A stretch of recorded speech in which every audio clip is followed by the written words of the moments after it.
Quand on est développeur dans une entreprise, il y a une étape par laquelle on est tous passés, c'est l'étape de ce qu'on appelle en bon français le code review. Qu'est-ce que c'est le code review? C'est tout simplement le fait que quand vous allez soumettre du code sur un dépôt Git généralement, votre code va être revu par vos collègues avant d'être intégré au projet. C'est une étape qui n'est pas forcément toujours plaisante, on a un peu du mal au début à avoir notre code qui va être revu comme ça par nos collègues, mais c'est vraiment la meilleure façon de progresser. Vous avez été très nombreux à me demander ce genre de code review et ça tombe bien parce qu'avec mes formations sur Udemy ou notre accompagnement sur Docstring, du code j'en vois passer toute la journée. Dans cette vidéo, je vais donc prendre l'exercice de la liste de courses que vous retrouvez sur Udemy dans ma formation complète ou dans les parcours de Docstring et je vais donc prendre le code qui a été soumis par plusieurs étudiants et on va voir comment améliorer ce code. Donc on va voir les choses à faire et à ne pas faire. Là encore, l'idée n'est pas de dire qu'il y a une seule bonne façon de faire. Vous allez voir justement avec ces différents projets qu'il y a différentes approches qui ne sont pas forcément mieux ou moins bien les unes par rapport aux autres. Donc l'idée c'est vraiment juste d'enlever des erreurs qui sont assez récurrentes, que ce soit des erreurs de logique ou alors des erreurs de nomenclature. Donc comment en fait on peut passer d'un code qui fonctionne mais qui n'est pas forcément le plus professionnel possible pour l'amener à un niveau un peu plus professionnel. Donc voilà pour l'introduction. Comme d'habitude, si ce genre de vidéo te plaît, n'oublie pas de laisser un pouce bleu. Si également dans ces différentes corrections tu vois des choses que toi tu aurais fait différemment ou des suggestions à faire par rapport aux différents codes que tu vois, n'hésite pas à en parler en commentaire, ça nous intéresse. Et bien sûr, comme d'habitude, n'oublie pas de t'abonner à la chaîne et d'activer la petite cloche pour être averti lorsque de nouvelles vidéos vont sortir sur la chaîne. Donc tout de suite, on commence avec le premier code d'un étudiant. Alors voici le premier exemple. Donc vous voyez qu'on a un script qui fait une petite quarantaine de lignes, qui est assez simple avec une structure conditionnelle principale. Donc là, on a quelqu'un qui n'a pas fait de boucle. Donc en fait, on ne peut faire qu'une seule action quand on lance le script. Donc c'est une version assez simple de cet exercice et on va voir qu'on peut améliorer certaines choses. Alors déjà, au début, on a une déclaration de liste avec une liste vide. Pour le nom, c'est bien, on a quelque chose de très explicite, liste de courses, donc ça c'est parfait. Un des premiers problèmes que je vois tout de suite qui est très visuel, c'est en fait les espaces entre les opérateurs. Donc là, on voit qu'à chaque fois qu'il y a un opérateur, il manque souvent des espaces. Donc là, dès que vous avez un opérateur, que ce soit lors d'une assignation comme ici, ou quand vous faites une comparaison, assurez-vous de mettre des espaces avant et après les opérateurs. Donc là, il y en a pas mal dans tout le script, donc je vais passer sur tous ces opérateurs ici pour rajouter des espaces à chaque fois. Donc ça, c'est vraiment juste visuel, ça n'impactera pas votre code, mais c'est pour respecter les conventions de nommage et les conventions d'écriture de code que l'on retrouve dans Python. Donc ensuite, qu'est-ce qu'on a? On a un input avec le menu qui est affiché, donc ça c'est bien. On a tout ça qui est récupéré cette fois-ci par contre dans une variable qui n'a pas un nom très explicite. Donc là, on passe de quelque chose de très explicite, qui est parfait, à une variable qui n'a pas vraiment d'indication. Donc A, on ne sait pas trop ce que c'est. Donc là, il faudrait plutôt remplacer par quelque chose comme user input ou choice, quelque chose d'un peu plus explicite pour qu'on sache de quoi il en retourne. Alors sur VS Code, pour renommer rapidement une variable, on peut faire F2. Et là, vous voyez que j'ai un pop-up qui s'affiche et je vais l'appeler donc user input tout simplement. Je valide avec entrée. Et vous voyez que là, ça a renommé dans tout le reste du script cette variable. Donc ça, c'est très pratique.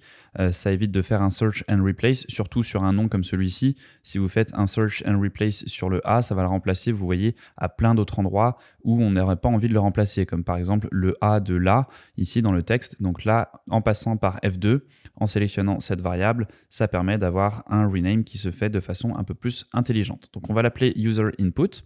Donc jusque-là, c'est tout bon, on récupère, on va aérer un petit peu le script également en rajoutant quelques espaces. Donc on récupère l'input de l'utilisateur et ensuite on va vérifier si l'option est valide. Donc pour ça, on vérifie si user input est plus petit que 1 ou plus grand que 5. Alors là, il y a deux choses à dire. Déjà, le premier problème en fait, c'est que par défaut, input va retourner une chaîne de caractères. Donc une chaîne de caractères, on ne peut pas la comparer à un nombre. Donc si je lance le script, si je le sauvegarde et que je le lance, vous allez voir que là, on va avoir une erreur. Donc si je mets par exemple 3, on a la fameuse erreur qui nous dit qu'on ne peut pas comparer des instances de chaîne de caractères avec des nombres entiers. Donc là, la façon rapide de fixer ça, ce serait de mettre un int ici.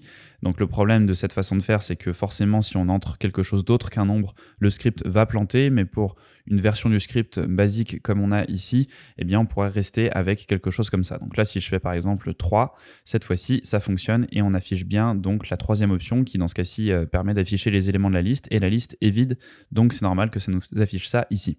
On va pouvoir également simplifier cette condition ici. Donc là, on utilise l'opérateur l'opérateur OR pour vérifier si user input est plus petit que 1 ou s'il est plus grand que 5. Donc ce qu'on peut faire à la place, c'est vérifier si la variable est à l'intérieur d'un intervalle. Donc dans ce cas-ci, si elle est comprise entre 1 et 5 étant inclus, et si ce n'est pas le cas, eh bien l'option ne sera pas valide. Donc ce qu'on va faire, c'est qu'on va mettre notre intervalle comme ceci, on va mettre 1 user input, et on va mettre plus petit égal à 5. Donc là, cette expression sera vraie si user input est contenu dans l'intervalle entre 1 et 5. Donc là, on le voit bien, c'est assez visuel. Si user input est plus petit ou égal à 1 ou plus petit ou égal à 5, cette condition sera vraie. Et donc ça, on va pouvoir le mettre à la place ici de toute cette condition. On peut également enlever les parenthèses qui sont ici superflues. Et ce qu'on va faire, c'est qu'on va inverser la condition. Donc on va dire if not 1 plus petit ou égal à user input et plus petit ou égal à 5. Et donc là, on pourrait remettre des parenthèses juste pour une question de lisibilité. Après, ce n'est pas non plus nécessaire puisqu'on va déjà en fait effectuer cette opération et ensuite on va l'inverser avec not. Donc là, c'est vraiment plus si vous souhaitez faire quelque chose d'un peu plus lisible pour qu'on comprenne bien que c'est toute cette expression ici qui va être inversée avec le not. Donc là, à vous de voir ce que vous préférez de faire. Moi, je vais le laisser comme ça. Donc si on n'est pas dans cet intervalle, eh bien, on va demander à l'utilisateur de choisir une option valide. Donc je relance le script pour vérifier que ça fonctionne. On va donc choisir une option en dehors de cet intervalle. Donc on va mettre par exemple 0, donc ça fonctionne. On nous demande de choisir une option valide. On va mettre 6, pareil. Et si j'essaye avec 4, là ça fonctionne, la liste a été vidée. On va essayer avec 1 également. Et on nous demande le nom de l'élément à ajouter. Donc ça fonctionne, on a bien réussi à simplifier cette condition en enlevant le OR. Donc moi je trouve que c'est plus facile à lire comme ça. Et ici donc on inverse tout simplement le choix. Si on n'est pas dans cet intervalle, eh bien on demande de choisir une option valide. Donc ensuite, si par contre c'est le cas, on a une option qui est valide. Donc on va faire les différentes options avec là le 1, donc pour ajouter un élément. Là encore, quelques petits problèmes d'espace. Donc ce n'est pas un problème au niveau de l'exécution du script, c'est juste visuel. Ne mettez pas un espace après les 2 points. Donc ça c'est valide pour toutes les conditions ici, même pour le else. Donc à chaque fois qu'il y a un 2 points, ici, voilà, il faut enlever l'espace pour que ce soit un peu plus clair et que ça suive les conventions. Donc qu'est-ce qu'on fait ici? On ajoute un élément à la liste. Alors là, on a le input qui est directement dans le append. C'est possible, on peut faire ça. Après, là encore, pour des questions de lisibilité, je trouve qu'il serait plus clair de faire ça comme ceci. Donc c'est-à-dire de prendre tout ça ici et de le mettre sur une autre ligne, donc en récupérant une variable et en ajoutant cette variable. Ça permettrait également par la suite de faire un print en disant par exemple ici que l'élément, et on insère avec un f-string et le nom de l'élément pour dire qu'il a bien été ajouté. Donc voilà. Ça permettrait de faire ça. Sinon, vous pouvez mettre le input directement dans le append, mais ça empêche en fait aussi de faire des vérifications. Imaginez que ici vous souhaitiez vérifier par exemple que l'élément est bien une chaîne de caractères, que vous n'avez pas entré par exemple un nombre ou des choses qui ne seraient pas valides pour ajouter dans la liste. Bien là, avec une variable intermédiaire, on pourrait faire ce genre de vérification. Donc ça peut être bien d'anticiper et de se dire que voilà, on va séparer les choses plutôt que de mettre le input directement. C'est aussi, je trouve, un petit peu plus clair à lire, même si on peut mettre le input directement et vous n'aurez pas d'erreur. Donc ensuite, qu'est-ce qu'on a? On a la deuxième option. Là encore, des petits problèmes d'espace. Donc à chaque fois, un espace autour des opérateurs. Donc ici, c'est pour enlever un élément de la liste. Donc on nous demande de donner le nom de l'élément à retirer. Donc si l'élément est dans la liste, on le retire. Et sinon, on dit qu'il n'est pas dans la liste. Donc là, aucun problème. Sinon, on a l'option 3. Donc l'option 3 qui va nous permettre d'afficher les éléments de la liste. Donc là, on a une vérification pour vérifier si la liste de courses contient quelque chose. Donc ça, c'est parfait. Je vois souvent, et je crois que je l'ai dans les autres scripts par la suite, des gens qui vérifient avec la longueur de la liste si elle est égale à 0. Donc ça, vous n'avez pas besoin de le faire puisque si la liste est vide, eh bien la condition sera évaluée comme false. Donc tout ça ici, ce sera faux et on va passer dans le else et on affichera que la liste ne contient aucun élément. Et par la suite, ici, on utilise une boucle avec enumerate pour pouvoir boucler sur l'index et les éléments. Donc tout ça aussi, c'est parfait. Pour la quatrième option, on vide la liste, on affiche qu'elle a été vidée. Et pour la cinquième option, on fait un sys.exit pour sortir du programme. Donc là encore, c'est parfait. Donc il n'y a pas grand-chose de plus à dire ici. Dans ce cas-là, c'était vraiment une petite erreur de logique au début qui faisait que notre script ne pouvait pas être exécuté correctement car on ne récupérait pas ici un nombre. Et ensuite, c'était plus des problèmes visuels comme on l'a vu et juste cette condition qu'on a pu donc simplifier. Donc voilà pour la correction de cette première version du script.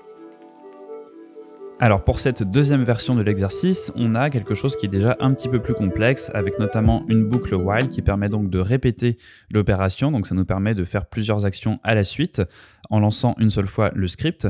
Et on a aussi quelque chose de très intéressant que j'aime bien au début, c'est l'idée que les actions du menu ont été ajoutées dans une liste. Donc ça c'est très pratique puisque ça permet facilement d'ajouter des éléments et d'ajouter donc des possibilités à notre programme. On va voir cependant qu'il y a des façons d'améliorer cette liste, puisque là on a des endroits où en fait on indique clairement qu'on a un choix entre un nombre de 1 à 5 et on va voir donc comment on peut améliorer ce script pour avoir quelque chose d'un peu plus robuste. Donc la première chose que je vais faire sur cette liste, c'est changer en fait tout simplement la façon dont elle est mise dans le script, puisque là actuellement vous voyez qu'on a les crochets qui sont directement face à un élément et pareil pour le crochet à la fin. Donc ce qu'on va faire, je vais déjà enlever les deux espaces qui sont en trop ici et je vais mettre cet élément à la ligne. Je vais désindenter les éléments qui suivent et pour finir, on va mettre le crochet qui ferme ici à la fin et on va le mettre directement sans indentation ici. Donc pourquoi j'ai fait ça? Ça c'est une façon d'afficher une liste qui est un peu plus claire visuellement et le gros avantage maintenant c'est que si jamais on veut ajouter un élément, c'est très facile. Il suffit de prendre une ligne et de la dupliquer comme ceci et là par exemple on pourra dire sauvegarder la liste et vous voyez que c'est plus simple à faire même si on veut le faire sur le premier élément parce que quand on a quelque chose qui est comme ça, bah là forcément c'est plus compliqué de dupliquer cette ligne, il faudrait sélectionner tout ça et le mettre à la ligne comme ceci. Donc là quand on a une liste avec un élément sur chaque ligne, c'est plus facile comme ça de dupliquer des éléments. Également, on peut terminer avec une virgule à la fin ici, donc ce qu'on appelle en anglais un trailing comma. Donc comma c'est virgule et trailing ça signifie que c'est à la fin. Alors ça c'est tout à fait possible, c'est sûr que si on met le crochet à la fin ça peut paraître bizarre parce que là on a une virgule et on n'a aucun élément après, mais ça ne cause pas de problème et votre liste ne contiendra bien que 6 éléments ici. Donc si on fait un len de action ici, on aura bien 6 éléments et non 7, donc ne vous inquiétez pas pour ça. Et l'avantage de rajouter une virgule à la fin ici, c'est que si jamais on duplique cette ligne, on aura bien la virgule qui est ici à l'avant-dernière ligne. Puisque imaginez que j'enlève cette virgule et que là je souhaite dupliquer cette dernière ligne, vous voyez que là si on ne pense pas à rajouter cette virgule ici, eh bien on aura en fait les deux items ici qui vont être fusionnés l'un avec l'autre. Donc si jamais je mets quelque chose comme ça ne causera pas de problème, mais si je sauvegarde le script et que je l'exécute, vous voyez qu'à la fin on n'a pas deux options ici, mais bien une seule avec sauvegarder et quitter qui sont collés l'un à l'autre. Donc c'est un petit peu problématique et donc c'est pour ça que si vous ajoutez une virgule à la fin, eh bien ça permet de dupliquer cette ligne sans avoir le risque de faire cette erreur. Donc voilà pour le côté convention, là encore ça fonctionnait auparavant, c'est juste voilà une façon différente d'organiser la liste et c'est généralement comme ça que vous faites. Là aussi pensez bien à ajouter les indentations, vous pourriez le mettre comme ça, mais les développeurs de Python conseillent de formater vos listes comme ceci. Donc si on va à la suite, on nous demande donc choisissez parmi les 5 options suivantes. Là, on a encore quelques petits soucis d'espace en trop, donc je vais enlever à chaque fois les espaces. Donc là, c'est vraiment juste du visuel. Et là, on a par contre un problème un peu plus flagrant. On a encore une fois un nom de variable qui n'est pas explicite. Donc là, on a A qui est en fait une variable qui va récupérer grâce à enumerate l'indice de l'élément sur lequel on boucle. Généralement, quand on récupère un indice et un nombre en général, on utilise le nom i. Donc là, c'est ce que je vais faire. Je vais là encore une fois faire F2 pour renommer le A en I et vous voyez qu'il l'a bien remplacé ici également. Donc ce n'est pas très grave de laisser le A, mais c'est vraiment plus facile pour quelqu'un qui lit votre script de comprendre ici qu'on a bien un nombre et que ce n'est pas par exemple quelque chose d'autre. Également ici dans le enumerate, je l'ai vu dans plusieurs scripts, on le reverra par la suite, on a i plus 1 ici. Alors là encore, je préfère moi utiliser directement dans enumerate le deuxième argument. Vous voyez ici, on peut spécifier start et spécifier un nombre entier. Donc on peut dire qu'on veut commencer à 1 pour l'index. Donc ça va éviter d'avoir à faire cette opération ici. Moi je trouve ça plus clair parce que là on sait très bien, en fait pour quelqu'un qui connaît enumerate, eh bien il sait que ce deuxième argument, ça signifie qu'on souhaite commencer à partir de 1. Donc on comprend en fait ici qu'on souhaite afficher les actions en partant de 1 et non pas en partant de 0. Alors que là quand on fait i plus 1, on pourrait se poser la question pourquoi est-ce qu'on a une opération, pourquoi on ajoute 1 à ce nombre, ce n'est pas forcément évident. Donc moi je préfère le faire comme ça ici. Sinon après ça me semble pas mal, on a donc le choice ici qui est récupéré, quel est votre choix? Et là on a une condition qui est de prime abord un petit peu compliquée à lire puisque on a des parenthèses, on a un not, on a un end, donc on va voir si on peut pas simplifier un petit peu tout ça. Alors, qu'est-ce qui se passe ici? On vérifie déjà si choice est un nombre. Donc, isDigit, c'est une méthode sur les chaînes de caractères qui permet de vérifier si une chaîne de caractères ne contient que des nombres. Donc là, c'est très bien de le faire dans ce sens-ci, puisque si choice n'est pas un nombre, on ne va pas passer à la suite. Ça, c'est quelque chose qu'on ne sait pas forcément. Je vais vous le montrer en ouvrant un terminal. En fait, quand on a un opérateur AND, donc si j'ouvre un interpréteur Python, donc là, on va prendre le cas de figure d'une chaîne de caractères et on va faire le point isDigit sur cette chaîne de caractères. Et si je fais AND et qu'après, je mets un nom qui n'existe pas dans ce cas-ci, vous voyez que ça nous retourne false puisque cette chaîne de caractères n'est pas un nombre et vous voyez qu'on ne passe même pas à la suite. Donc ça, c'est vraiment très pratique puisque ça nous permet donc dans ce cas-ci, dans le cas de cette condition, de s'assurer en fait qu'on ne va pas avoir d'erreur si on convertit par la suite en int. Parce que si choice est bien un nombre, eh bien on peut passer à la suite. Et si ce n'est pas le cas, eh bien on ne va même pas évaluer cette condition ici et donc on ne risque donc pas de faire planter le script en essayant de convertir une chaîne de caractères en nombre entier avec quelque chose qui ne fonctionnerait pas. Donc là, par contre, vous allez voir que si je fais 5.isDigit, donc là, ça va être vrai. Et si je fais end a, là, forcément, j'aurai un name error puisque la variable a n'existe pas. Mais donc dans ce cas-ci, cette façon de faire, elle fonctionne puisque, comme je vous disais, on ne va pas donc évaluer cette partie de l'opération si celle-ci n'est pas vérifiée. Et ici, il y a juste un truc que j'aimerais changer, c'est le range, puisque le range, on va de 1 à 6. Et donc, ça va avec ce que je vous disais, c'est que là, en fait, on considère qu'on a bien uniquement 5 opérations dans la liste qui sont possibles. Donc, imaginez qu'on souhaite rajouter des opérations, et bien dans ce cas-ci, ça ne fonctionnerait pas et il faudrait changer ici pour mettre 7. Donc, ce que je vais faire, c'est que plutôt que de mettre 6, on va prendre la longueur de la liste. Donc là, on a 5 éléments dans la liste et on va rajouter 1. Donc, on va faire len de action plus 1, tout simplement. Et ici, on va changer aussi la chaîne de caractères, puisque là, on nous demande donc de choisir un nombre de 1 à 5. Donc, on va changer ça aussi ici. Et ce que je vais faire, c'est que je vais faire une variable que je vais appeler longueur de la liste. On va l'appeler, donc là, on est en anglais sur presque tout. Donc, on va l'appeler action number of actions. Et on va faire len de actions. Comme ceci. Comme ça va nous permettre d'utiliser cette variable et de ne pas répéter len de action à chaque fois. Donc là, ici, on va mettre number of action plus 1, puisque range est exclusif. Et ici, par contre, on va mettre un fstring et on va mettre tout simplement la longueur de la liste telle qu'elle. Et on va faire la même chose aux autres endroits. Voilà. Alors là, on voit qu'on a des répétitions. Effectivement, vous voyez, print, choisissez parmi les 5 actions suivantes. Et ça, on le répète à chaque fois. Donc à chaque fois que vous avez des répétitions, bien sûr, il faut vous demander est-ce qu'il n'y a pas moyen de faire différemment. Donc là, on a une répétition à chaque fois qu'on choisit quelque chose. Donc, c'est-à-dire quand on a une option qui est valide et qu'on fait quelque chose, on affiche ensuite à chaque fin de tour, si vous voulez, cette phrase. Donc là, il y a probablement moyen en fait de tout simplement la sortir et de la mettre après la structure conditionnelle ici pour éviter de la répéter. Donc là, je vais l'enlever à tous ces endroits ici. Voilà, et ça devrait fonctionner de la même façon. Donc comme ça, on fait une action et une fois que l'action a été effectuée, eh bien, on affiche cette phrase tout simplement. Et là encore, on va remettre un fstring et on va insérer notre variable ici, donc number of actions, pour que ce soit cohérent. Je regarde s'il n'y a pas d'autres 5 qui traînent quelque part et ça ne semble pas être le cas. Donc c'est tout bon pour ça. On va quand même tester notre script pour voir si ça fonctionne toujours correctement. Il ne faut pas oublier de tester régulièrement votre script quand vous changez des choses, puisque si vous introduisez des erreurs et que vous en introduisez plusieurs à la suite, ça peut devenir un peu plus compliqué à débugger par la suite si vous ne savez pas où est-ce que vous avez introduit des erreurs. Donc là, on va faire par exemple vider la liste. Donc la liste a été vidée. On va afficher la liste est vide. On va ajouter des éléments. Donc tout ça, ça semble encore marcher. Donc pas de problème, on va faire 5, on va essayer un autre choix qui n'existe pas. Donc là, ça nous dit bien, veuillez choisir un nombre de 1 à 5. Alors ça nous dit toujours 5, alors oui, c'est normal puisque là, j'ai bien 5 éléments toujours. Et tiens, là, je remarque qu'on a oublié de changer ici aussi. Donc on va remettre number of actions. Donc je sauvegarde et là on va essayer de quitter tout simplement et ça fonctionne. Donc parfait, on va continuer ensuite. Donc là encore des petits problèmes d'espace que je vais enlever, rien de bien grave mais ça fait plaisir aux yeux. Et ensuite, on a par contre des variables qui là encore ne sont pas très explicites. On a un E ici, donc là je peux comprendre l'idée que vous commencez à avoir des lignes qui sont assez longues, mais il ne faut vraiment pas hésiter à faire des noms de variables explicites. Là, E, on ne sait pas trop ce que c'est. Est-ce que ça va être un nombre, un élément? Là, il vaut mieux être le plus explicite possible, donc je vais l'appeler element tout simplement. Vous voyez que ça ne fait pas une grosse différence au niveau de la longueur de la ligne, donc ce n'est pas un problème. Ici, vous voyez qu'on a également int de choice qui est répété plusieurs fois. Alors là, il y a différentes façons de régler ce problème. Soit on peut le laisser comme ça, c'est pas forcément très grave. Soit on pourrait se dire en fait qu'on va repartir sur une structure conditionnelle normale avec un if. Et ce qu'on pourrait faire ici, c'est que donc si on n'entre pas une bonne option, on va mettre un continue tout simplement. Donc continue, ça va en fait passer tout ce qui est après. Donc on ne va pas exécuter tout ce qui est après le continue et on va tout simplement revenir au début de la boucle. Donc là, ça devrait fonctionner. Si je relance le script pour tester, si je mets 7 par exemple, là vous voyez, on nous demande donc de choisir un nombre de 1 à 5 et on revient avec le menu qui s'affiche.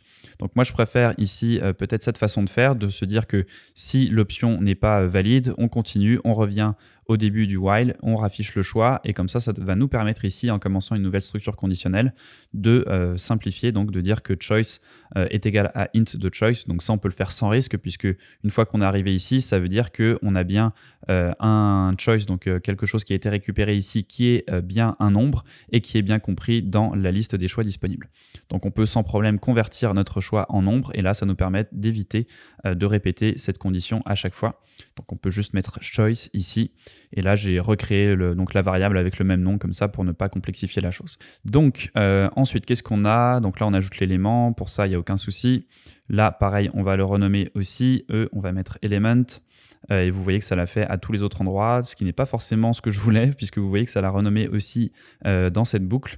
Et dans cette boucle, on a là encore un E qui est utilisé. Donc vous voyez d'ailleurs un petit peu le problème, c'est que quand on commence à utiliser des noms qui ne sont pas très explicites et qu'on fait un rename, ça les renomme complètement à des endroits qu'on ne souhaite pas forcément. Donc là, je vais être plus explicite, je vais mettre element, je vais le remplacer ici et ici. Et ici, on va mettre un i à la place. Donc pareil que précédemment, là aussi pour le enumerate, on va remettre l'index qui commence à 1, ce qui va nous permettre d'enlever ce plus 1 ici. Donc là, voilà, c'est un peu plus clair. On a bien le i qui correspond à un indice. On a bien le element ici qui correspond à l'élément qu'on souhaite ajouter. Et ensuite, là, c'est pareil. On vérifie. J'enlève là encore les petits espaces en trop. Mais sinon, on vérifie que l'élément existe dans la liste. Et si c'est le cas, on l'enlève. Parfait. Et là, vous voyez, on a une condition qui peut être simplifiée puisqu'on vérifie que la longueur de la liste est égale à 0. Donc une liste qui est vide, par défaut, ça va être évalué comme faux. Et dès qu'on aura au moins un élément dans la liste, ça va être évalué comme vrai et on va rentrer dans la condition. Donc dans ce cas-ci, on peut juste vérifier en faisant if shopping list et si shopping list est vide, eh bien cette condition sera vérifiée et on va afficher cette phrase ici. Donc pas besoin de faire cette vérification avec len, ça c'est une erreur très courante des débutants. Donc si la liste est vide, on l'affiche, sinon on boucle dessus et on affiche les éléments, c'est parfait. Là, on a un petit espace en trop, une ligne en trop. Là, j'ai juste mis une ligne entre chaque if et elif. Ça peut être pas mal pour faire respirer un petit peu le script. Si on fait le choix 4, donc on vide la liste, c'est parfait. Et choix 5, on fait un à bientôt et on fait un 6.exit. Là, on pourrait aussi enlever le 6.exit et faire tout simplement un break. Donc le break, ça aurait pour effet de sortir de la boucle. Ça nous permettrait d'enlever ce module. Donc là, voilà, c'est une autre façon de faire. Je sais que je crois que dans les formations, moi, je montre justement ce 6.exit qui peut être pratique dans certains scripts en ligne de commande. Dans ce cas-ci, on pourrait se simplifier la vie en mettant juste un break, ce qui permettrait de sortir de la boucle et donc de sortir du script dans ce cas-ci. Donc on va tester et vérifier que tout fonctionne correctement. Donc on veut ajouter un élément, on ajoute des pommes, on affiche la liste, on a bien votre liste de courses est vide. Ah tiens, donc ça n'a pas fonctionné. Alors peut-être parce que je n'ai pas sauvegardé tout, je relance. Donc ajouter un élément, on va ajouter des pommes. Votre élément a été ajouté à la liste de courses, donc c'est parfait, on va afficher. Et votre liste de courses est vide. Donc là, il y a un petit problème. On va essayer les autres options. On va essayer pour vider la liste, ça fonctionne. On va essayer pour quitter, pareil, ça fonctionne. Alors qu'est-ce qui ne fonctionne pas ici? Shopping list append. On ajoute l'élément. Shopping list, donc normalement ça devrait fonctionner. Donc là, il y a un petit souci et je viens de le voir, effectivement, oui, puisque là, c'est l'inverse. En fait, on veut afficher que la liste de courses est vide si shopping list ne contient rien. Donc, il faut qu'on inverse ici avec un not. Donc, if not shopping list. Donc, si on n'a rien dans la liste de shopping, on dit que la liste est vide et sinon, on affiche les éléments ici. À noter, petit ajout au montage, qu'il serait préférable ici d'inverser la condition, c'est-à-dire de faire if shopping list et à l'intérieur de mettre la boucle pour afficher les éléments et dans le else de mettre que la liste est vide. Ça permet en fait de ne pas commencer avec une négation puisque commencer une structure conditionnelle en disant if not, quand on a juste deux cas de figure comme celui-ci avec un if et un else, eh bien on peut tout simplement mettre le not et commencer par la condition qui est vraie et ensuite dans le else mettre l'autre condition. Ça évite d'avoir un not superflu. Donc je relance et cette fois-ci ça devrait marcher. Donc on va ajouter des pommes, on affiche la liste, là on a bien un pomme donc ça marche. On va retirer les pommes, l'élément a été retiré, c'est bon, on affiche, la liste est vide, on va rajouter des éléments et on va essayer de la vider. Ça a été vidé, c'est parfait. La liste est vide. Super, donc tout fonctionne. Et voilà pour donc cette deuxième correction d'exercice avec un script qui est un petit peu plus lisible. Là aussi, on a un import qui ne sert pas. Donc, je ne sais pas pourquoi on a un import avec NumPy ici, mais on va l'enlever puisqu'on n'en a plus besoin. Donc là, vous voyez, on a quelque chose. Donc, on a enlevé tous les imports. On a une liste qui est clairement lisible ici avec des options qu'on peut rajouter si on le souhaite et qui vont être répercutées dans le reste de notre script avec le range ici, avec les fstrings. Donc ça c'est bien, on a simplifié un petit peu les conditions et on a un script qui en général est plus explicite avec des noms de variables plus explicites et avec également toutes les petites choses. Donc là c'est vraiment du détail, mais tous les espaces en trop, vraiment vous allez voir, plus vous vous habituez à avoir un script avec les bons espaces aux bons endroits, plus ça va être facile à lire puisque c'est des conventions qui sont généralement suivies par tous les développeurs Python et donc ça permet d'avoir vraiment une uniformité dans tous les scripts que vous allez voir par la suite. Alors on continue avec la troisième version de ce script, avec un script qui fonctionne bien, avec des choses intéressantes, comme ici par exemple le fait que l'on compare directement l'action à une chaîne de caractères. Donc c'est également une façon de faire qui est intéressante puisque ça permet d'éviter de passer par la conversion en int. Vous voyez qu'on l'a fait quand même ici pour vérifier qu'elle est dans l'intervalle que l'on souhaite et ça va nous permettre également de simplifier cette condition puisque là, vous voyez qu'on a pas mal de choses, on a un code un peu en escalier et donc généralement on essaye d'éviter ça pour ne pas avoir trop de niveaux d'indentation. Là vous voyez que la moindre ligne qu'on veut écrire à l'intérieur de ces conditions, on est rendu à 4 niveaux d'indentation, donc c'est vraiment beaucoup et on va essayer de réduire tout ça. La première chose que je vais faire, c'est déjà modifier le nom de cette variable puisque là on a un L majuscule et les noms des variables, si on veut suivre les conventions PEP8, c'est tout en minuscule. Donc je vais l'appeler list comme ceci avec un L minuscule. Et la deuxième chose qu'on va changer ici, c'est cette condition. Donc ça, c'est quelque chose qu'on voit assez régulièrement. Le problème, c'est que ça ne se lit pas très bien. Donc si on essaye de lire, si on traduisait ça, ça voudrait dire donc tant que pas action égale à 5. Donc plutôt que de faire un not et ensuite un égal, ce qu'on va conseiller de faire généralement, c'est d'enlever le not ici et de mettre tout simplement un opérateur de différence. Donc ça permet d'avoir quelque chose qui se lit un peu mieux. Donc tant que l'action est différente de 5, c'est plus facile à lire que tant que l'action n'est pas égale à 5. Ça permet d'éviter un ne pas et voilà, on préfère avoir un seul opérateur ici que deux à la suite. Donc là, ça me permet de vous montrer également que c'est assez intéressant puisque là, en fait, on ne fait pas une boucle true, on fait une boucle tant que l'action n'est pas quittée. Donc tant que l'utilisateur ne rentre pas le choix 5, on va faire cette boucle et quand il va choisir de quitter, donc avec l'option 5, on va tout simplement donc sortir de cette boucle puisque cette condition ici ne sera plus vérifiée. Donc c'est une autre façon de faire qui est aussi valide et assez intéressante. Donc là ensuite, qu'est-ce qu'on fait? On récupère l'action dans le input. Et si l'action n'est pas un nombre, on demande de continuer. C'est là où on va pouvoir en fait fusionner ces deux conditions, un peu comme on l'avait vu dans, je crois, alors pas celui-ci, dans le deuxième, où on avait voilà choice is digit and int the choice in range. On va pouvoir faire à peu près la même chose ici. Donc je vais essayer de pas trop me mélanger les pinceaux. On va enlever ce else et on va tout désindenter déjà comme ceci. Et là, on va prendre cette condition ici et on va la mettre à la suite de celle-ci. Et on va relier tout ça et on va en même temps pouvoir simplifier cette condition puisque là, donc on vérifie que int de action est plus petit que 5 et que int de action est plus grand que 1. Donc là, on peut faire la même chose que ce qu'on avait fait ici avec le not et en vérifiant que le user input était bien dans l'intervalle. Donc là, je vais faire la même chose. Je vais prendre int action et on va le mettre à l'intérieur de cet intervalle. Donc on va mettre 1 plus petit égal int de action plus petit égal à 5. Et donc là, on a des parenthèses aussi qu'on peut enlever. On va essayer de simplifier tout ça. Et on va peut-être devoir inverser le not puisque là, donc qu'est-ce qu'on vérifie? En fait, qu'est-ce qu'on veut vérifier? On veut vérifier que l'action en fait qui est entrée est un nombre et qu'elle est comprise à l'intérieur de 1 et de 5. Et donc, si ce n'est pas le cas, eh bien, on met choix inconnu. Donc là, c'est bien, tout est bon. On va juste mettre des parenthèses autour de tout ça pour que ce soit un peu plus clair. Donc, if not tout ça, eh bien, on dit choix inconnu et on demande de continuer. Là, ça nous permet d'enlever ce if et ce else et de, là encore, tout désindenter comme ceci. Et ici, on va mettre un continue tout simplement. Donc comme on l'avait fait là encore précédemment, si le choix n'est pas valide, eh bien on affiche ça et on continue. Et donc on revient ici et on redemande une action à entrer. Et vous voyez qu'ici, on se retrouve donc avec seulement 2 niveaux d'indentation au lieu des 4 qu'on avait précédemment. Donc c'est beaucoup plus simple comme ceci. Donc je vais vérifier que ça fonctionne, je sauvegarde, je relance.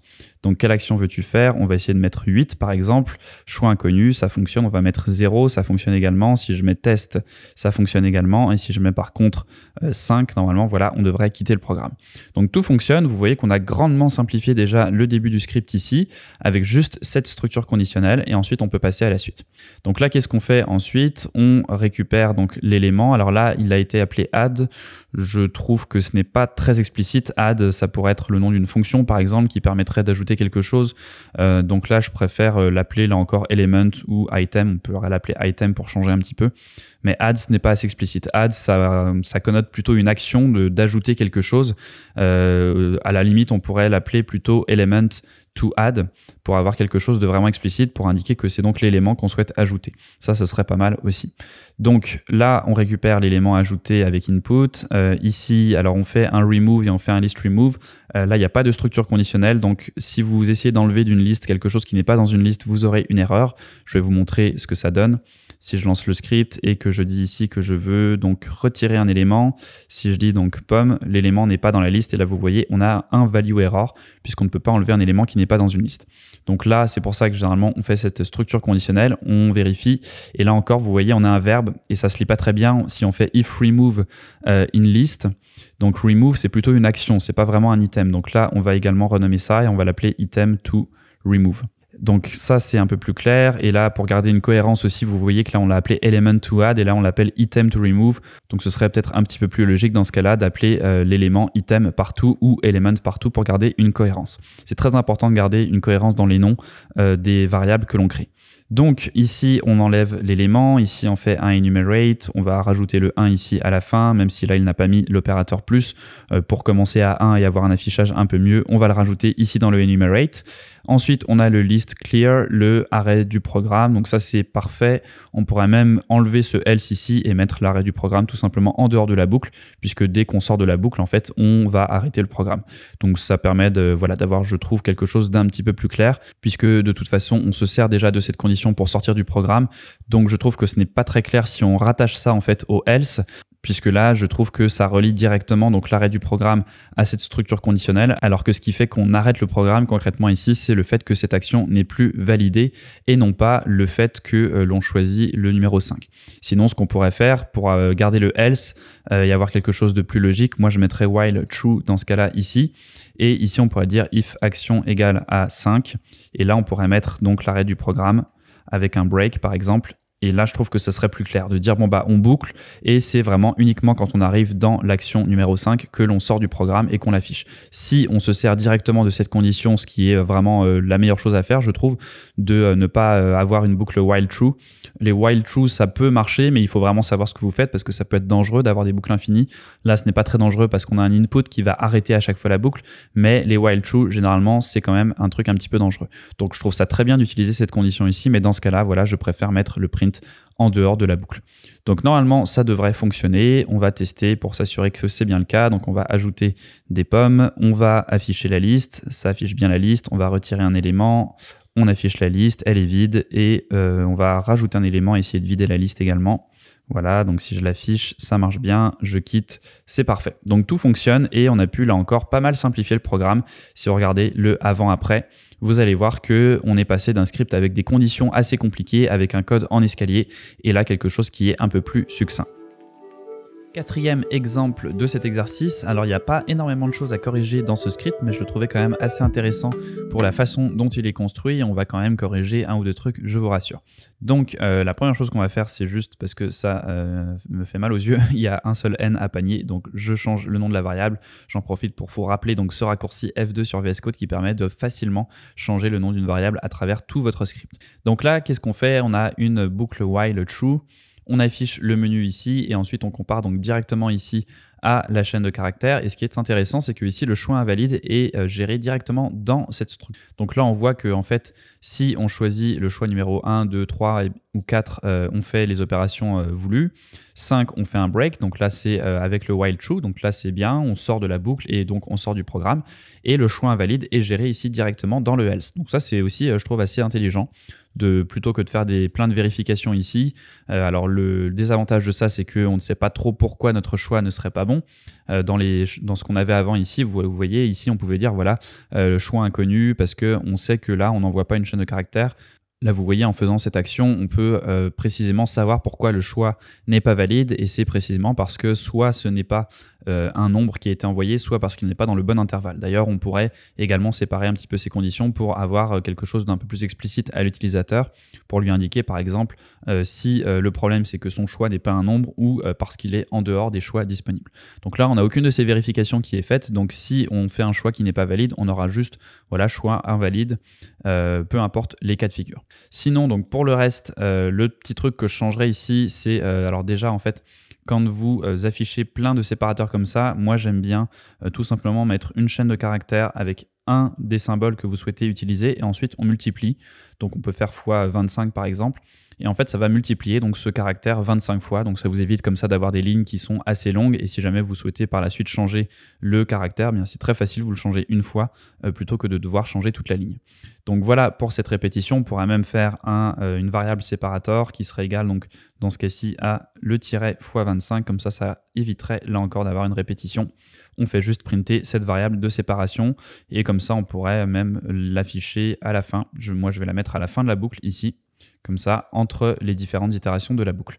Donc, pour le reste, c'est pas mal. Là, on a des noms de variables explicites, element, on a des prints qui sont un petit peu superflus, donc ça, j'imagine que c'est des prints qui restent au niveau du debug, donc n'hésitez pas à enlever toutes ces choses-là avant de soumettre un script. Et sinon, pour le reste, donc ça me semble bien. On fait le clear ici. Alors, on a encore le +1. Alors, le +1, je vais l'enlever. Si vous le laissez, n'oubliez pas les espaces entre les opérateurs. Sinon, on va mettre un 1 ici. Là, on a le i, donc ça c'est parfait. On a le if element pour le remove, donc ça c'est bien. Et sinon, pour le reste, c'est bien. On a element à chaque fois. Donc là, on a de la cohérence. On a un nom qui est explicite. Donc rien d'autre à redire là-dessus. Tout me semble bon. Je vais tester le script quand même pour vérifier que ça fonctionne bien. Donc ajouter un élément. On ajoute des pommes. Là, on a 2 fois la séparation. Alors peut-être qu'on a un print qui est resté quelque part. À voir. Ah oui, parce qu'on a un premier print ici au début. Donc on va l'enlever et on va juste faire un print à la fin de chaque itération. Donc si je continue, on va retirer l'élément, on va afficher le panier est vide, on va quitter l'appli et on quitte bien l'appli. Donc ça fonctionne, et là vous voyez, il n'y avait pas énormément de choses à corriger, juste quelques petites simplifications, mais je trouvais intéressant de vous montrer également cette façon de résoudre l'exercice avec le choix invalide qui est géré directement au niveau du else ici. On continue avec une 5e version de ce script. Là encore, des choses qui se ressemblent, donc ça va être un petit peu de la répétition. Je vais aller assez vite, mais ça va vous montrer en fait que c'est souvent les mêmes erreurs qui sont répétées. Alors là, on a également une liste d'actions, donc ça c'est sympa. Je vais juste refaire donc cette petite modification que j'avais faite précédemment pour enlever les indentations et avoir quelque chose de plus facile à maintenir si jamais on souhaitait rajouter des options. Donc ça, on l'avait déjà vu.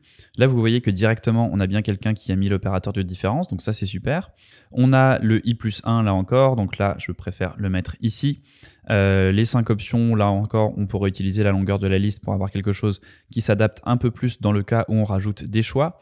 Ensuite, ici, on vérifie donc directement avec la chaîne de caractères, donc ça marche bien. Là, on a une répétition donc que je vois à chaque fois ici. À chaque fois qu'on fait une opération, on a ce print qui est effectué. Donc là, dans ce cas-ci, je vais l'enlever de chaque itération et je vais le mettre juste une fois à la fin ici. Donc on va en garder juste un à la fin de la boucle.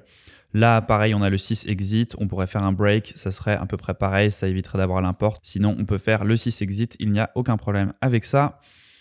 Ici, là encore, on a le +1, donc on va l'enlever, on va remettre le 1 ici.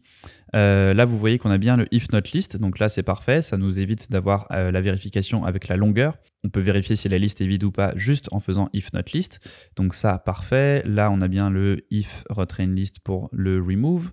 Là, on a bien ajout retrait, donc là, vous voyez, c'est pareil, ajout retrait, c'est plutôt des actions, donc ce serait mieux de mettre élément à ajouter ou élément à enlever, ou tout simplement élément. Et voilà, ça fait à peu près le tour de ce script. Il n'y a pas grand-chose de plus à dire, mais c'est juste que vous voyez, en fait, on a les mêmes problèmes qui reviennent souvent. Là, il y a juste aussi également une petite particularité qui a été faite sur ce script, c'est l'idée de mettre donc en minuscule tous les éléments. Donc à la fois lors de l'ajout et du retrait, ça permet en fait de normaliser les entrées. Donc c'est une façon en fait de s'assurer que si vous ajoutez des pommes, que même si par la suite vous mettez le nom avec une majuscule, eh bien ça va quand même le trouver dans votre liste, puisque à chaque fois vous normalisez tout en minuscule avec le lower ici. Par contre après, bien sûr, votre liste sera entièrement en minuscule, donc là c'est à vous de voir, c'est vraiment un choix qui a été fait dans ce cas-ci, de tout mettre en minuscule pour ne pas avoir de différence entre les éléments qui auraient des majuscules, des éléments qui n'en auraient pas. Donc voilà pour cette 5e version de la liste de courses.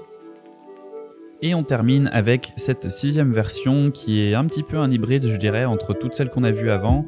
Il y a ici donc une chaîne de caractères qui est utilisée. On a après un petit peu trop d'indentation, donc on va voir comment résoudre ça. On a ici le capitalize cette fois-ci qui est utilisé pour mettre une majuscule devant chaque élément que vous ajoutez.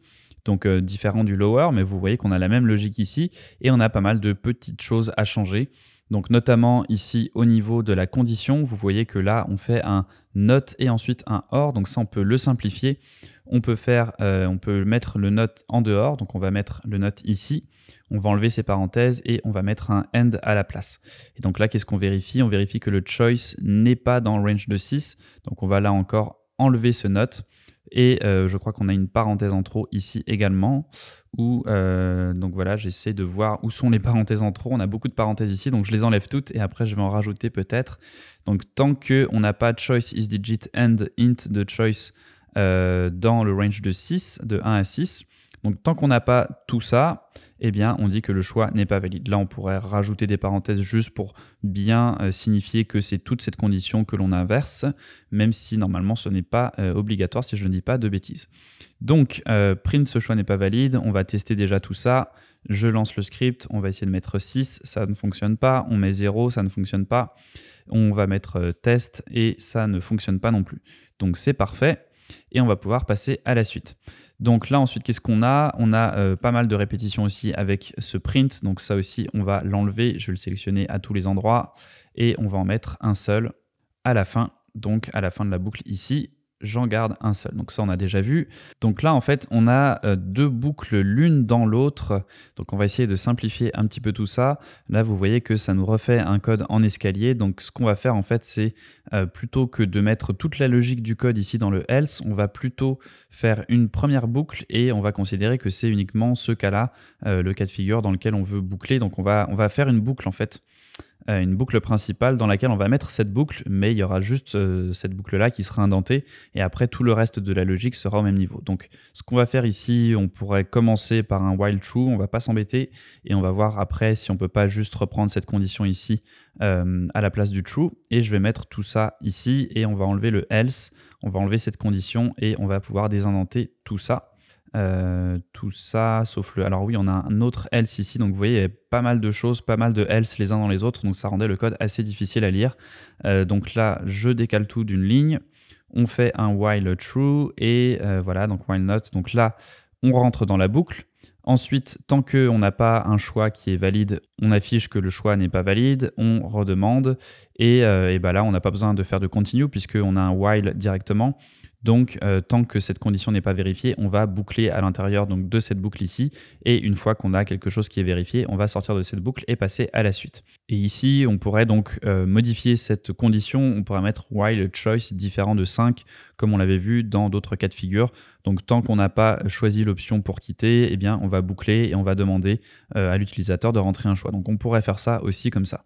Ici, qu'est-ce qu'on fait après? Par contre, on va convertir choice directement en int et après, on va le comparer. Alors là, il y a pas mal de parenthèses en trop. Quand vous avez juste une condition comme ça, vous n'avez pas du tout besoin de mettre toutes ces parenthèses. Donc là encore, même si je peux comprendre que pour certaines personnes, ça peut paraître plus clair, quand c'est vraiment superflu à ce point, il vaut mieux les enlever. Je regarde vite fait le reste au niveau des variables. Là, on a encore une fois le len de list. Alors là, vous voyez, on a le len de list différent de 0. Alors ça fait beaucoup de choses qu'on peut vraiment simplifier en mettant tout simplement not my list et ça revient au même. Là encore, on a des noms de variables qui ne sont donc pas forcément très explicites et on a quelque chose de très intéressant aussi ici, c'est que plutôt que d'utiliser enumerate, là, on a fait une boucle toute simple en fait, donc une boucle for, et ensuite on va utiliser la méthode index pour récupérer l'index de l'élément et lui ajouter un. Donc ça fonctionne, mais vous voyez que c'est assez complexe et pour ça, il faut clairement plutôt utiliser la fonction enumerate qui sert précisément à récupérer l'index en même temps que l'élément. Donc on va faire ça et on va également en profiter pour renommer ELT en element puisque ELT ce n'est pas très explicite. Et là, on va pouvoir mettre tout simplement I et ELT. Donc voilà, c'est un peu plus clair et un peu plus facile à lire avec le enumerate. On comprend tout de suite qu'est-ce qu'on cherche à faire ici. Pour le reste du script, on a donc le capitalize qui ici d'ailleurs est répété 2 fois. Donc on pourrait faire une variable intermédiaire pour éviter de répéter. Après là, c'est juste 2 fois, donc ce n'est pas vraiment catastrophique. On peut le répéter ici et ici. Sinon, c'est pas mal. Donc je regarde, on a le int ici qui est donc converti. Donc ça, on l'avait fait dans une version précédente du script aussi. Ça permet de ne pas avoir à répéter à chaque fois le int de choice. Et ici, on a la condition. Donc ça me semble pas mal. On va tester tout ça. Et je lance le script. Donc ajouter un élément, on ajoute des pommes, on affiche la liste. Alors ça nous dit liste vide, donc l'élément n'a pas été ajouté, donc il y a peut-être un petit problème. On va essayer vider la liste et quitter tout simplement. Donc quitter, ça marche bien. Alors pourquoi l'élément n'est pas ajouté? Choice, quel est votre choix? Ah, et là vous voyez qu'on a aussi une répétition, je n'avais pas vu. Alors c'est peut-être pour ça que justement l'étudiant avait fait cette double structure, puisque là on redemande le choix ici. Donc là, ce qu'on pourrait faire, effectivement, j'avais pas vu ça, puisque là, le choix, il est demandé ici. On pourrait le mettre tout simplement, en fait, on va le mettre ici. On va, plutôt que d'avoir un choice ici qui est au début, on va le mettre ici. Et voilà, c'est tout. Et là, on va les supprimer. Je vais les supprimer à chaque fois ici et ici. Et comme ça, en fait, on va demander, donc on rentre dans la boucle choice. Alors par contre, il faut le créer, puisque là, effectivement, choice n'existe pas. Donc en fait, ce qu'on va faire, c'est qu'on va initialiser choice avec une chaîne de caractères vide. Donc la chaîne de caractères vide sera différente de 5. Donc on va bien rentrer une première fois dans la boucle. Et ensuite, on va demander, donc vraiment, quel est votre choix. Et si on n'a pas un bon choix, on redemande ici. Si on a quelque chose de valide, on passe à la suite et on effectue les opérations. Et une fois qu'on a effectué les opérations, on revient ici, on redemande quel est le choix, on refait cette vérification, etc. Donc normalement, ça devrait marcher. Et je vais juste vérifier ici pourquoi ma liste ne fonctionne pas. Donc on a ma liste, on récupère l'élément, on l'ajoute dans la liste. Donc normalement, ça devrait fonctionner. On a bien une liste vide ici.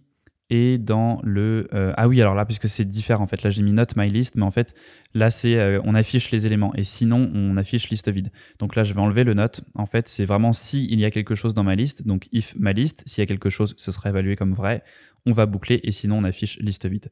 Donc petite erreur de logique de ma part ici. Donc je relance, je ne sais pas si ça a bien relancé le script, hop, voilà. Ajouter un élément, on ajoute un élément, donc quel est votre choix? 1.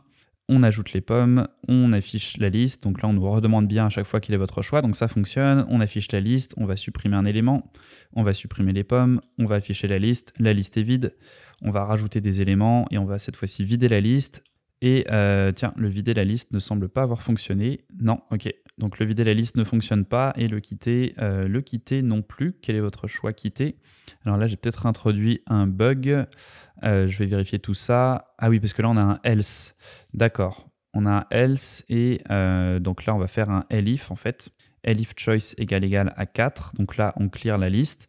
Et si on a choice qui est différent de 5, on boucle. Donc normalement, quand choice est égal à 5, on devrait sortir de cette boucle, si je ne me trompe pas. Ah oui, c'est parce que... oui, c'est parce que... Alors là, d'accord. J'ai introduit un bug un petit peu sournois parce que en fait là ça va être 5 comme ça si je ne me trompe pas à voir, puisqu'en fait là en fait on demande le choice ici et ensuite on le convertit en int. Donc là en fait choice ne sera pas égal à 5. Donc là si je reteste, je lance le script, on va essayer avec 5 et voilà, là on sort bien de la boucle. Et si j'essaye par exemple donc d'afficher la liste est vide, parfait, vider la liste ça marche, 6 ça ne marche pas, test ça ne marche pas et 5 on sort. Parfait. Donc là en fait c'est vraiment parce que on convertit le choice ici en int. Donc forcément, après, si on vérifie avec une chaîne de caractères, ça ne fonctionnera pas. Donc il faut bien qu'on garde le choice ici à chaque fois en nombre entier, puisqu'on le convertit ici par la suite. Donc voilà pour cette dernière version. Vous voyez qu'il y avait pas mal de petites choses à changer ici, avec une logique un petit peu différente, mais là encore, on arrive à retomber sur nos pieds avec un petit peu moins de niveau d'indentation et avec un code qui est donc un petit peu plus facile à lire, je trouve, que ce qu'on avait avant, avec les différentes boucles while, les else, où on savait plus trop les else appartenaient à quoi. Donc là, on a quelque chose qui est, je trouve, un petit peu plus simple à comprendre. Et avant de terminer cette vidéo, je me suis rendu compte au montage de deux petites choses que j'avais encore oubliées. Donc la première chose, c'est déjà en fait que le choice ici, on pourrait directement faire un input. Donc en demandant le choix de l'utilisateur, puisque là en fait directement on affiche le menu au départ, donc on pourrait considérer que dès qu'on fait la variable choice ici, avant même de rentrer dans la boucle, on pourrait souhaiter quitter le script et ne même pas rentrer une seule fois dans cette boucle. Donc on pourrait faire ça. Et deuxième chose que je n'avais pas vue, la raison pour laquelle le clear ne marchait pas, c'est tout simplement ici parce que la méthode n'est pas appelée. Donc n'oubliez pas, quand vous avez comme ceci une méthode ou une fonction, comme avec la fonction print, il faut bien mettre les parenthèses pour l'appeler. Sinon, en fait, ici, elle ne va pas être exécutée et on ne va donc pas supprimer les éléments de la liste. Donc voilà pour le clear. Et dernière chose, ici, on a le print choice message. Donc choice message qui n'est d'ailleurs pas forcément très explicite. Là encore, on a un MSG. Alors pour vous, c'est peut-être explicite, mais il faut toujours se mettre dans la peau de quelqu'un qui lit votre script. Quand vous écrivez MSG, ce n'est pas forcément évident pour tout le monde que ça signifie message. Donc là, moi, dans mon cas, je vais tout simplement l'appeler menu. Et ici, donc, vous voyez qu'on affiche le menu plusieurs fois. Donc moi, ce que je vais faire, c'est pareil, mettre le menu une seule fois ici au début. On va également l'enlever ici et on va également enlever le choisissez les 5 options suivantes. Alors là, par contre, du coup, effectivement, directement après, on demande quel est votre choix. Donc là, en fait, je vais revenir en arrière. Je vais refaire finalement une chaîne de caractères vide. Comme ça, on va pouvoir rentrer dans la boucle, afficher le menu et ensuite demander quel est votre choix. Donc comme ça, ça marche pas mal. Et ensuite, je vais pouvoir enlever tous les prints que l'on a ici. Donc tous les prints superflus, puisque le menu, on l'affiche une seule fois au début quand on boucle. Donc je vais vérifier que je n'ai rien cassé, je sauvegarde, je relance, on affiche bien le menu, quel est votre choix. Je vais faire ajouter un élément, on ajoute des pommes. On affiche toute la liste, ça fonctionne, on vide la liste. Cette fois-ci, on va vérifier que ça a bien fonctionné, ça a fonctionné, la liste est vide et on va ensuite quitter le script et ça fonctionne également. Donc voilà pour les petits rajouts, les derniers rajouts que j'ai remarqués au montage. Et voilà pour cette vidéo, j'espère que ça t'a plu. N'oublie pas de mettre un pouce bleu et de t'abonner à la chaîne. Et si tu aimes ce genre de vidéos un peu plus hands-on dans lesquelles on code ensemble, je t'en mets une autre juste ici que tu peux aller voir pour voir comment résoudre d'autres problématiques avec Python. N'oublie pas de t'abonner et on se voit bientôt. Ciao!